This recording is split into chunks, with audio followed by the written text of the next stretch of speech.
Who is your favorite grading card company? I just got a return of cards from Beckette and wanted to see what grades we got.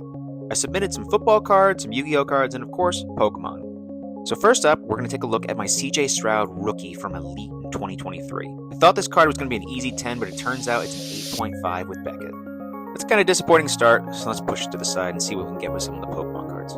Next up is a Celebrations Charizard. Again, thought this was going to be an easy 10, but it turns out with Beckette, can't really expect a 10 all the time. It's a 9.5. Still a gold label, not bad, but it turns out this is the usual grade that this card gets.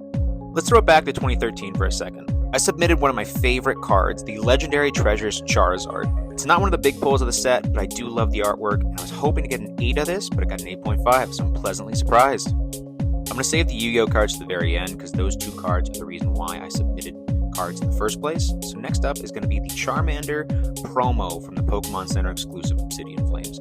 This card goes for high value when it's a 10, but it turns out this one's a 9. That I'm kind of pissed about because there's no reason for it to be a 9. Next up we have the Shiny Charizard EX promo from the Paldean Fates tin. 3 reasons why I submitted this card. 1, it's Charizard. 2, it's shiny. 3, this doesn't exist in a 10. All the cards are 9.5s or lower, so I was hoping to get a 10, but it turns out I didn't. Now to the last Pokemon card of my submission. This is an absolute vintage card. It is the first edition Neo Revelation Ho-Oh, the oldest card of my submission by far, and we got an 8.5. Now let's get to the Yu-Gi-Oh cards. They're both the same card. They're both the alternate art Prismatic Secret Rare Dark Magician Girl from the Dueling Mirrors tins. These cards are relatively new, but only 7 of them have been submitted to Beckette so far. This is actually 1/3 of the total population of this card for Beckette. But what's your favorite card from this video? Who do you go for grading? Tag? Is it BGS? Is it PSA? Let me know in the comments.